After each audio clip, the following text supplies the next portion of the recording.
Assalamualaikum warahmatullahi wabarakatuh. Tuan-tuan, saudara-saudara, ibu-ibu dan bapak-bapak yang sudi mendengarkan keterangan agama yang saya berikan di dalam kaset ini. Moga-moga Tuhan melimpahkan, mengurniakan rahmat dan nikmat-Nya kepada kita semuanya. Saya akan membicarakan suatu ayat yang bertemu di dalam surat Al-Baqarah. Bunyinya, Allahu waliyul ladzina amanu yukhrijuhum minadh dhulumati ilan nur walladzina kafaru awliya'uhumut taghut yukhrijunahum minan nuri ila dhulumat. Artinya, Allah adalah menjadi pemimpin bagi orang-orang yang beriman, orang yang mempunyai kepercayaan yang teguh.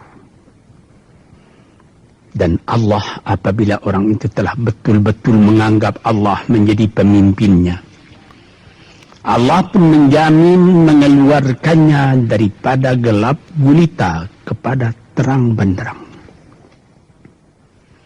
Gelap gulita kebodohan kepada kecerdasan.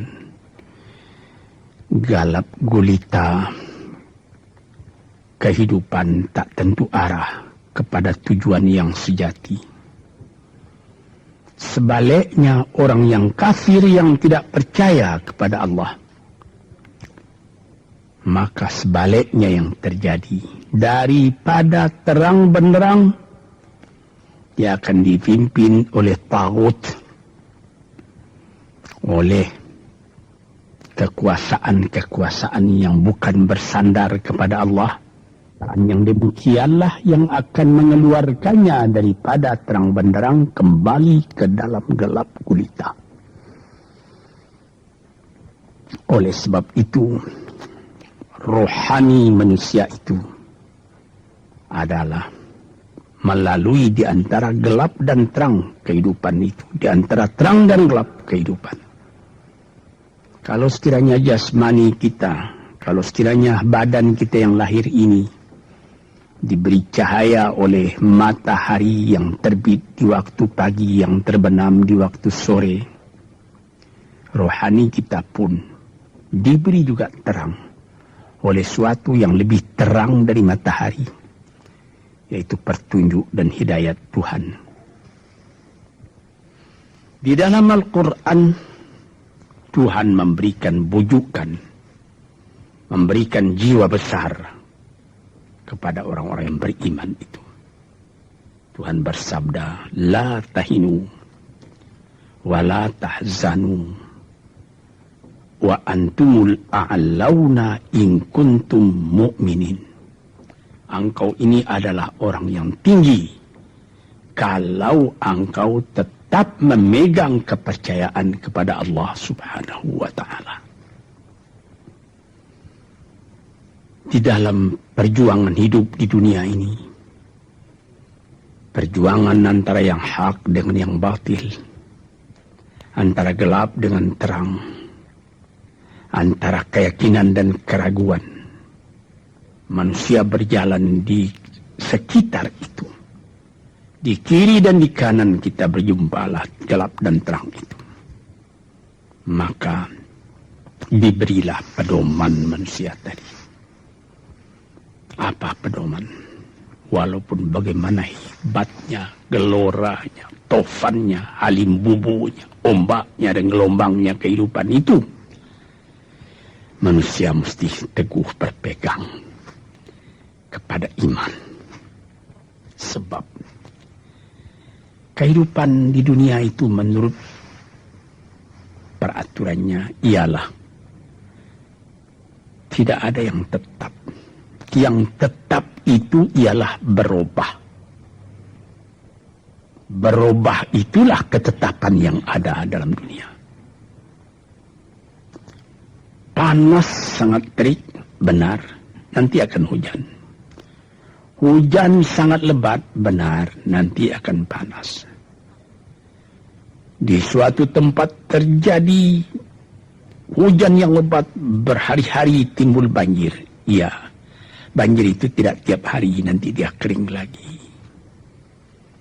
Di laut pun demikian pula. Ada pasang naik, tergenang ke atas. Besok pagi air itu sudah kering lagi, surut pasang. Begitulah kehidupan di dunia itu. Itu harus kita yakini supaya kita jangan terombang-ambing dalam kehidupan itu. Kalau kita sudah mulai terombang-ambing,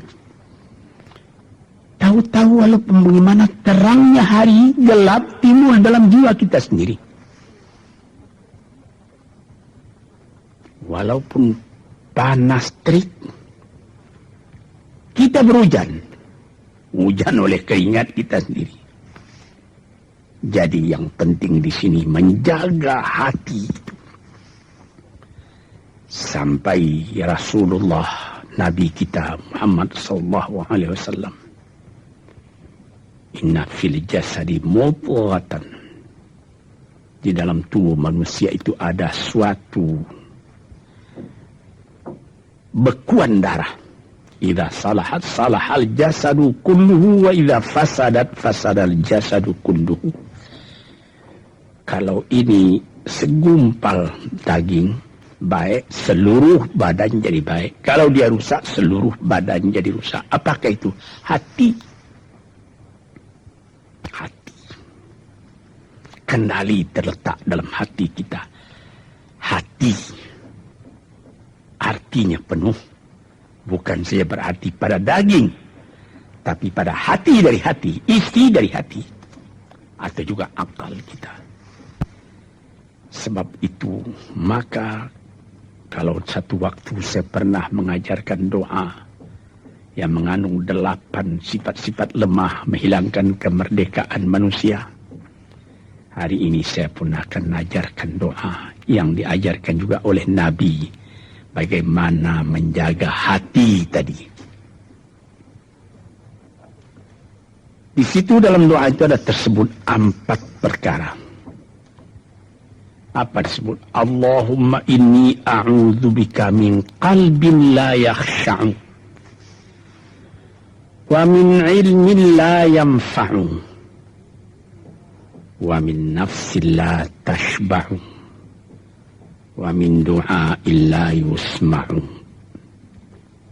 Jadi 4 perkara. Yang pertama, Allahumma inni a'udzubika min qalbin la yakhsha. Aku sangat berlindung kepada Engkau ya Allah, janganlah sampai terjadi hati saya itu tidak khusyuk lagi. Ini bahaya ini. Mulai bahaya, mengancam kepada manusia. Kalau hatinya tidak khusyuk lagi, hati khusyuk yaitu hati itu tentu jelas tujuannya kepada Allah.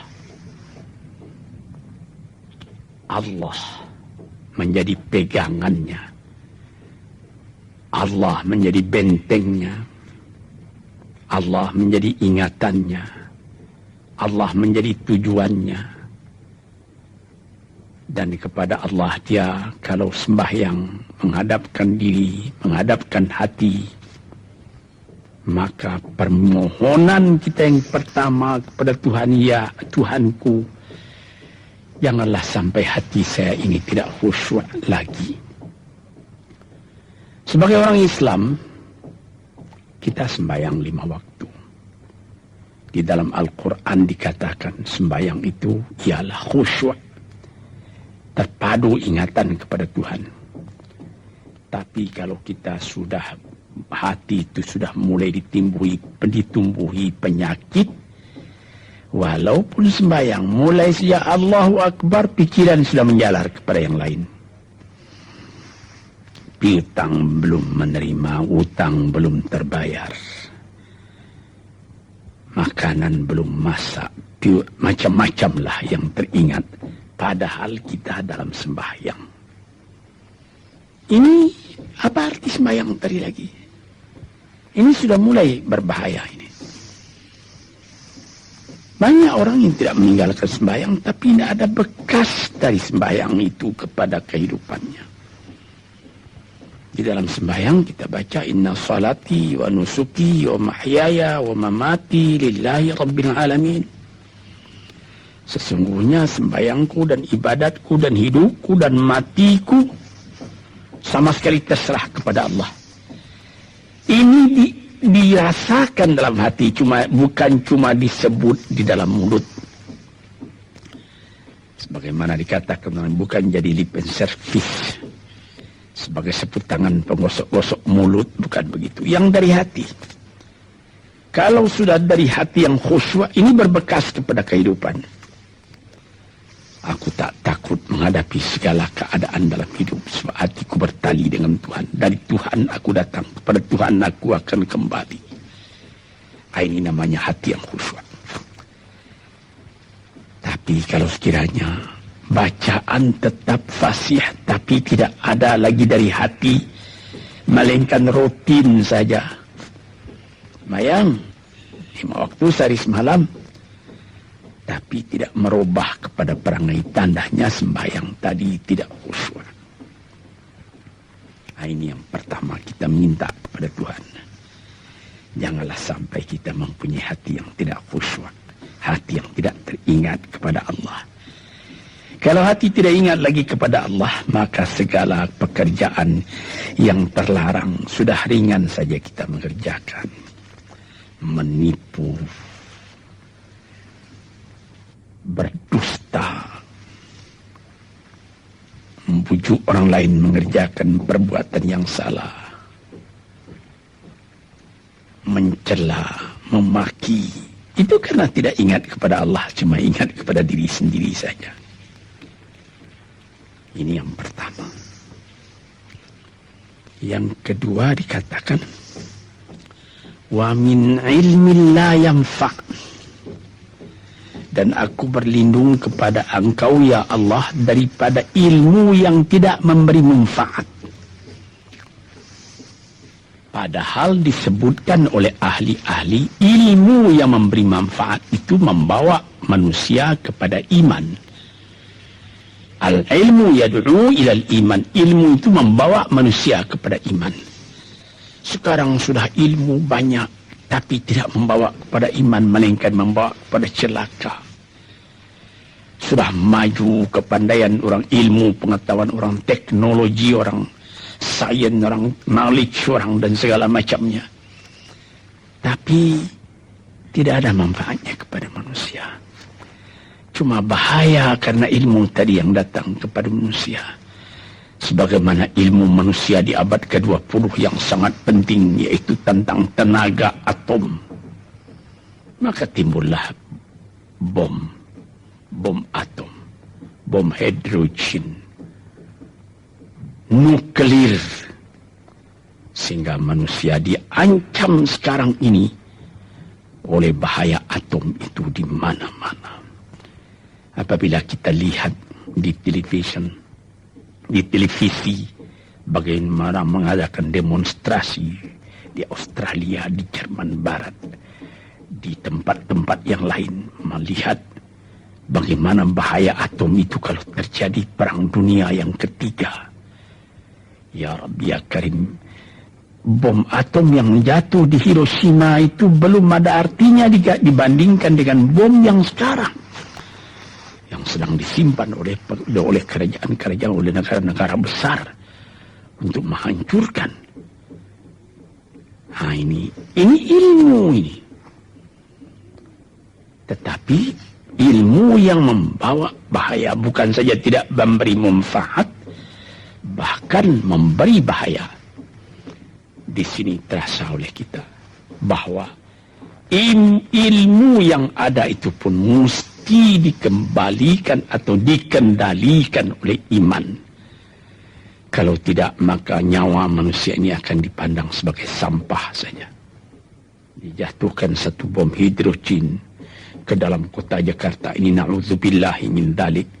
Umpamanya dimasukkan ke kota Jakarta ini, satu bom hidrogen saja Itu sudah habis penduduk Jakarta yang lebih dari 5 juta ini. La haula wala quwata illa billah. Ini minta kepada Tuhan, ya Allah, majulah ilmu manusia, majulah teknologi manusia, tetapi jangan hendaknya kemajuan itu membawa kepada bahaya. Jangan ilmu pengetahuan itu membawa kepada yang tidak memberi manfaat. Ini doa yang kedua kepada Allah, Tuhan sarwa sekalian alam. Yang ketiga disebut lagi, wa min nafsin la tashba'u, dan aku berlindung kepada Allah daripada nafsu, daripada diri, daripada ego, daripada tiap-tiap masing-masing diri ini yang tidak merasa kenyang. Ini juga bahaya besar. Inilah yang menimbulkan penjajahan di dunia. Inilah yang menimbulkan, disebut dalam bahasa Arab, al-ghazwul fikri. Penjajahan. Sesudah Perang Dunia Kedua sudah banyak negeri-negeri yang merdeka. Tetapi sekarang timbul lagi penjajahan baru. Apa? Penjajahan fikiran. Sehingga bangsa yang merdeka tadi tidak merdeka lagi fikirannya. Dia merdeka di dalam meniru kepada bangsa yang lebih kuat. Itu namanya terjajah juga. Jadi tuan-tuan yang terhormat, apa pangkalnya ini? Daripada nafsu serakah manusia. Nafsu serakah manusia sebagaimana tersebut di dalam hadis. Lau kana libni adama wadiyani min dhahabin labtagha salisan. Wa ma yamla'u jawfubni adama illa turab. Kalau manusia itu mendapat suatu lembah yang penuh dengan kekayaan emas, suatu lembah, dia ingin supaya mendapat satu lembah lagi yang penuh juga dengan emas. Dapat 2 lembah, dia minta 3 lembah lagi yang penuh dengan iman. Nafsu manusia tidak pernah kenyang. Padahal akhirnya kalau dia sudah menutup mata, tidak ada yang akan memenuhi perutnya melainkan tanah. Teringat akan cerita yang disampaikan oleh Graf Leo Tolstoy, pujangga Rusia yang terkenal, bahwa orang yang tidak mempunyai nafsu yang kenyang itu, pada suatu hari katanya, ada satu orang kaya mempunyai tanah yang luas. Dia mengatakan kepada orang, boleh tuan-tuan mengambil tanah kepunyaan saya ini, berapa tuan suka, berapa tuan mau. Syaratnya cuma begini, sepanjang yang tuan berjalan dari timur ke barat, lantas sebelum matahari terbenam, tuan sampai kembali ke tempat tuan melangkah pertama tadi. Berapa saja tuan suka, boleh ambil tanah ini. Maka datanglah si tamak tadi. Tuan yang punya asli tanah tadi mengatakan, bawalah bakal, jangan lapar di jalan nanti. Baik, dibawanya nasi sebungkus, dia berjalan, jalan. Dari pukul 7 pagi. Kalau diambil kekuatan, hendaknya pukul 10 dia sudah makan. Melangkah lagi beberapa ratus meter atau sekian, nanti boleh kekuatan buat kembali. Sehingga sebelum matahari terbenam, dia sudah sampai ke tempat dia menuju bermula. Tetapi ini orang bernafsu betul, dia minta supaya banyak tanah yang didapatnya. Dibawanya nasi sebungkus, tapi dia tidak jalan, di tengah jalan tidak berhenti, kan nanti berapa meter itu nanti kalau saya berhenti, tanah yang kurang buat saya. Dia terus berjalan. Dia tidak ingat bahwa kekuatan masa pergi yang lebih cepat dengan kekuatan masa pulang yang lambat itu dia tidak taksir. Dia berjalan saja cepat-cepat. Sudah pukul 1 hari, sudah jauh perjalanan. Lantas nanti kembali. Kelemahan badan, kondisi dan situasi tidak sama lagi. Tidak secepat dia pergi dahulu lagi dia pulang kembali. Maka bukan pukul 7 dia sampai, atau pukul 5 sore tadi dia sampai ke tempat dia berjalan bermula, karena dia jalannya sudah lunglai, kaki sudah penat, badan sudah letih. Kira-kira baru pukul 2 dia tidak dapat berjalan lagi karena sudah lapar. Dia coba makan sedikit pun tidak bisa lagi seenak makan yang tadi. Habis makan pun dia berjalan lagi. Pukul 3 dia terhenti. Jauh lagi baru sampai tempat yang pertama. Menurut syarat yang diberikan oleh mempunyai tanah yang pertama, kalau engkau tidak sampai ke tempatmu yang pertama tadi sorenya, tanah ini tidak engkau dapat lagi semua. Memang tidak sampai dia. Pukul 4 dia sudah berhenti berjalan, tidak kuat lagi. Mata sudah gelap. Akhirnya karena terlalu capai, terlalu penat, mati dia di tengah jalan. Berapa dia dapat tanah tadi lagi? Cuma sepanjang badannya untuk kuburannya, yang lain tinggal semua. Ini satu misal yang dibawakan oleh Ralph Leo Tolstoy yang sesuai dengan hadis Nabi tadi, nafsul la tashba, diri manusia yang tidak pernah merasa kenyang. Kita berkehendak tidak berbatas, tapi tenaga kita sendiri berbatas. Ini kerap kali tidak difikirkan oleh manusia. Dia punya angan-angan, dia punya macam teori yang dikeluarkan.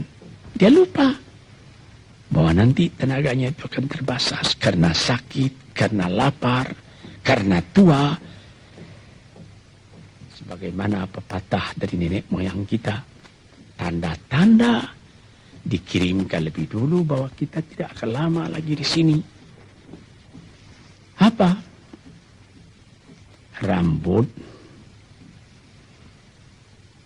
gigi, mata sudah mulai kabur. Uban sudah mulai bertabur. Gigi sudah mulai gugur. Kulit sudah mulai kendur. Kalau mata sudah kabur, uban sudah bertabur, gigi sudah gugur, kulit sudah kendur, sudah 4 perkara. Yang kelima ialah pintu kubur. Nah, ini kerap kali manusia lupa yang demikian. Sebab itu dikatakan, ya Tuhanku, janganlah sampai aku ditumbuhi oleh penyakit nafsu yang tidak mau kenyang-kenyang itu. Nah ini, kemudian itu timbul lagi doa yang keempat. Disebutkan di situ, wa min du'a illa yusma. Ini lebih berbahaya lagi. Ini sudah puncak dari bahaya. Apa artinya? Dan aku berlindung kepada Engkau ya Allah daripada doa yang tidak didengar lagi. La ilaha illallah.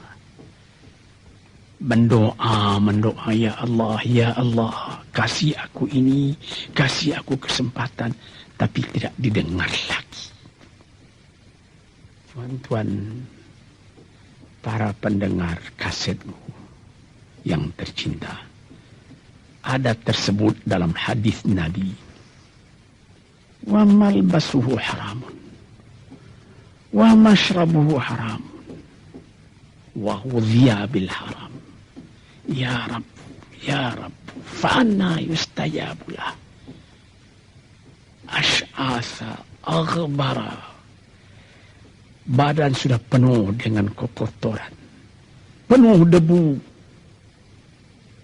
Yang mudu ilaihi ila sama, menadahkan tangan keduanya ke langit.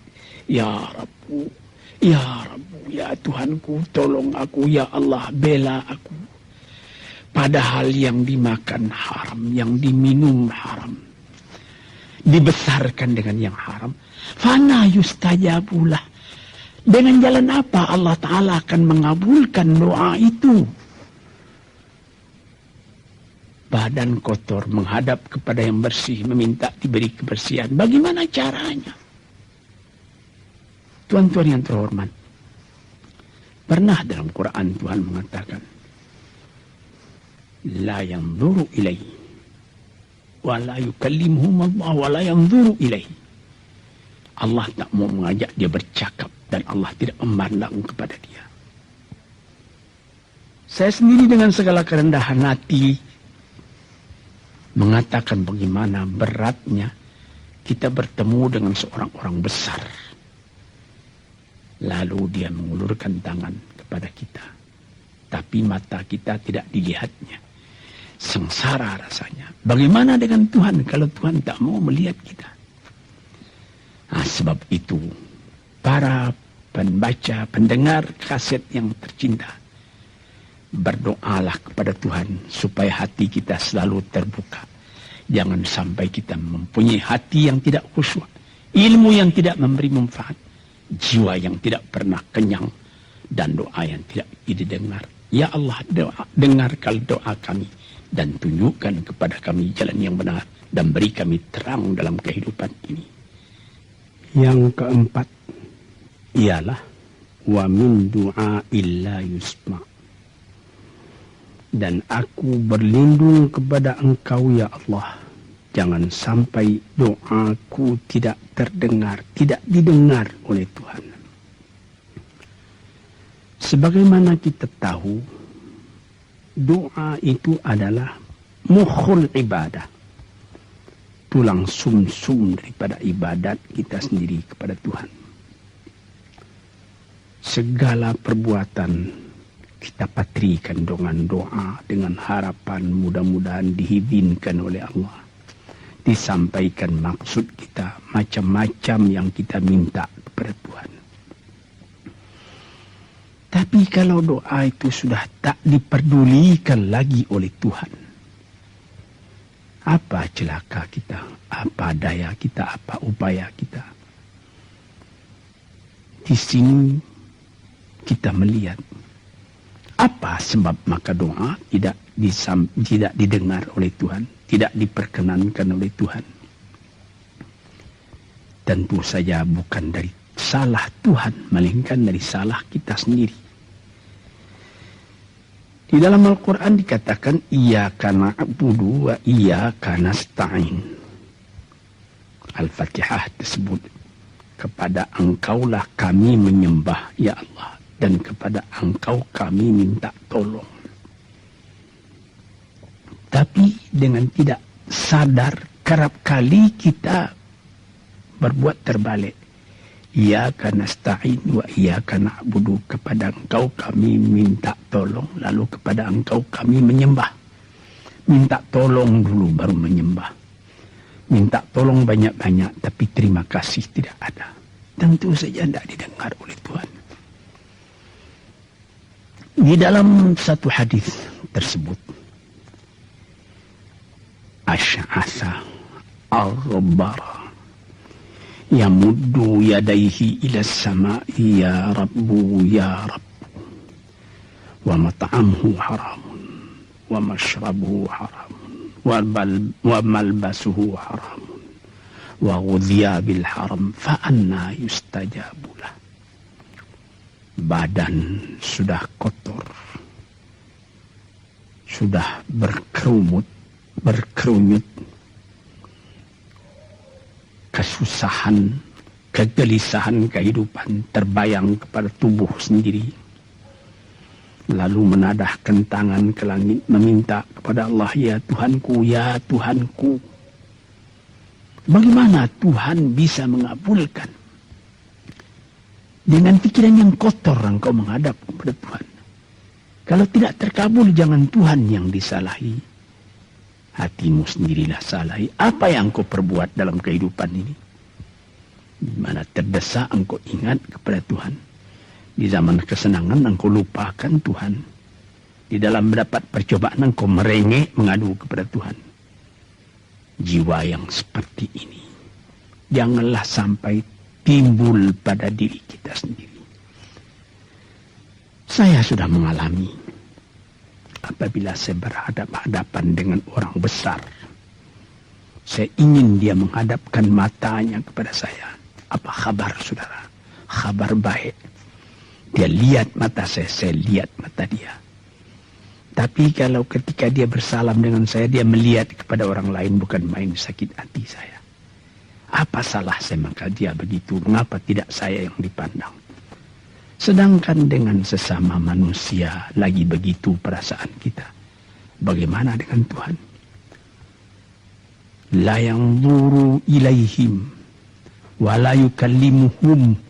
Allah tidak memandang sebelah mata kepada Allah, kepada kita. Allah tak mau cakap, tidak mau bercakap dengan kita sepatah pun. Langit mana tempat kita bernaung, bumi mana tempat kita berpijak kalau sudah demikian keadaannya.